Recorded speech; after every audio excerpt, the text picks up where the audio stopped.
Corona महामारी के कारण शासन द्वारा स्कूलों को बंद रखने, फीस माफ करने व ऑनलाइन पढ़ाई के आदेश है। वहीं होली ट्रिनिटी स्कूल द्वारा ऑनलाइन पढ़ाई कराते कराते कई बच्चों को स्कूल ग्रुप से बाहर कर दिया है। जब छात्र छात्राओं के माता पिता ने स्कूल प्रिंसिपल के पास जाकर शिकायतें की तो उन्होंने फीस भरने का दबाव बनाते हुए कहा कि मुझे कुछ भी मालूम नहीं है कि किसने ग्रुप से बाहर किया है। जब हमने कहा कि हमारे बच्चे ग्रुप से बाहर करने पर पढ़ाई में पिछड़ गए हैं तो प्रिंसिपल द्वारा कहा गया कि आप बच्चे को अकेला स्कूल भेज सकते हैं और फीस भरना पड़ेगी। छात्र छात्राओं के माता पिता द्वारा होली ट्रिनिटी स्कूल की मनमानी के चलते कलेक्टर को ज्ञापन देकर मांग की गई है कि स्कूल पर प्रतिबंधात्मक कार्रवाई की जाए, नहीं तो हमारे द्वारा आगे भी धरना प्रदर्शन किया जाएगा। बच्चों का ये मामला आएगा कि जो ट्यूशन फीस ली जा रही है बच्चों का, कि स्कूल कोरोना काल में अभी बंद हैंगे, उसके बावजूद भी सब पेरेंट्स से फीस ली जा रही है। किसी को परेशान हो रहा है, कोई कैसा परेशान हो रहा है, पहले कितनी ट्यूशन फीस थी और अभी कितनी ट्यूशन फीस आज क्लास? आज कहने का मतलब ये है कि उस स्कूल में ट्यूशन फीस है, कोई वहाँ हॉस्टल तो है नहीं, कोई बस फैसिलिटी नहीं, खाने की नहीं है। लेकिन जो भी ट्यूशन फीस भी है वो भी आज हज़ारों में है। एक बच्चे की 30,000 से 50,000 के बीच में है साल भर की।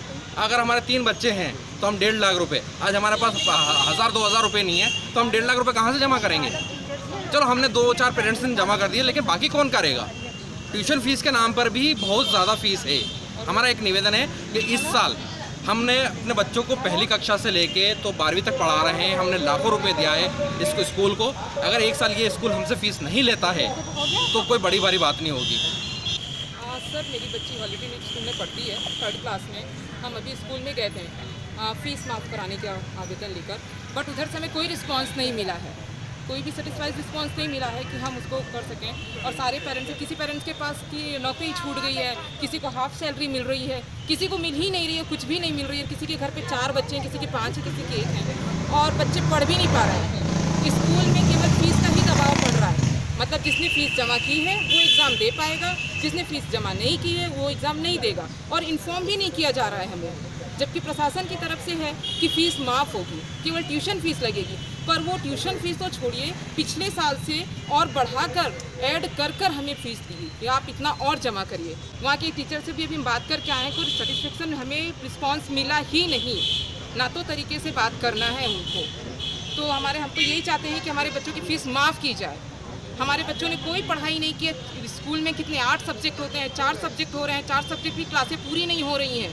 हम तो स्कूल ड्रॉप करा देंगे, हम यहीं बैठेंगे। और हम उनके लिए नहीं, अपने लिए नहीं, उन पेरेंट्स के लिए बैठेंगे जिनके पास कुछ भी नहीं है। चलिए हमारा 1 बच्चा है, हम जमा कर देंगे, पर जिसके 4 बच्चे हैं, जिसके पास जॉब नहीं है, जो केवल एक सब्जी का ठेला लगाते थे, उनके पास कहाँ से आएगा पैसा? हम उनके लिए बैठेंगे, हम अपने लिए नहीं, हम उनके लिए बैठेंगे और बैठे रहेंगे यहाँ से तब तक जब तक उनके ऊपर कोई कार्रवाई नहीं होती है। जब तक वो रिस्पांस नहीं देते हैं तब तक हम बैठेंगे, यहीं पर बैठेंगे। क्या है? मेरा नाम नरेंद्र वर्मा है और मेरी भतीजी नौमी वर्मा होली ट्रिनिटी स्कूल, जो कि देवास का एक प्रतिष्ठित स्कूल है, वहाँ पर 3rd क्लास में पढ़ती है। अभी ऑनलाइन क्लास चल रही है क्योंकि कोरोना पेंडेमिक है। उसके संबंध में जब ऑनलाइन क्लास में मेरे द्वारा, क्योंकि मेरे पास अभी कोई कार्य नहीं है, मेरे भैया के पास जो उसके पालक है उनके पास भी अभी कोई कार्य नहीं है, तो फीस नहीं भरे जाने पर उस बालिका को ग्रुप से निकाल दिया गया। और कोई कमांड तो है नहीं स्कूल की कि ग्रुप में किसको निकाला है, किसको रखा है, कोई कमांड नहीं है। जब इससे संबंध में हम आज स्कूल में, विद्यालय में पहुँचे बात करने के लिए, तो पहली बात तो स्कूल के जो प्रिंसिपल थे या जो मैनेजमेंट था वहाँ का, उनके द्वारा बहुत ही बेहद दुर्व्यवहार किया गया हमारे साथ में, मिलने नहीं दिया गया। बड़ी मुश्किल से हमको प्रिंसिपल मैडम से मिलवाया गया। प्रिंसिपल मैडम से जब हमने कहा तो प्रिंसिपल मैडम बिल्कुल भी अवेयर नहीं है इस बारे में कि कौन सा स्टूडेंट अभी ग्रुप में है, कौन सा स्टूडेंट नहीं है, कौन सी टीचर उन पर कमांड कर रही है, कुछ भी प्रिंसिपल मैडम को पता नहीं है। कितनी फीस है, कितनी माफ़ की जानी है, कुछ भी उनको इस बारे में कुछ भी जानकारी नहीं। मतलब स्कूल की प्रिंसिपल है वो, लेकिन उनको स्कूल के संचालन के बारे में कुछ भी पता नहीं है। दूसरी बात कि जब हमने उनसे कहा, फोर्सफुली हमने उनसे कहा कि मेरी भतीजी को यहाँ से ग्रुप से निकाल दिया गया।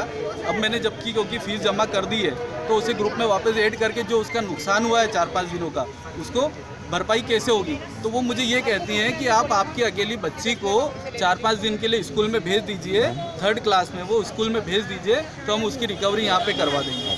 जबकि अदर पेरेंट्स से बात हुई तो लगभग 50%, मोर देन 50% से ज़्यादा स्टूडेंट ने एग्ज़ाम नहीं दिए है, ग्रुप से बाहर हैं या पढ़ाई नहीं कर पा रहे हैं किसी न किसी कारणवश। और इस तरह से वहाँ पर विद्यालय द्वारा जवाब दिया जा रहा है। इसके अलावा वो बोल रहे हैं कि मैनेजमेंट से हम बातचीत करेंगे। मैनेजमेंट वहाँ पर कुछ भी नहीं है, बात करने के लिए कोई व्यवस्था नहीं है, कोई समय शेड्यूल नहीं है कि किस समय वो बात करेंगे। और हम समस्या है वहाँ से बहुत बुरी तरह से प्रताड़ित होकर हम कलेक्टर महोदय से अपील के लिए यहाँ पर आए हैं। देवास से राजेश पवार की रिपोर्ट।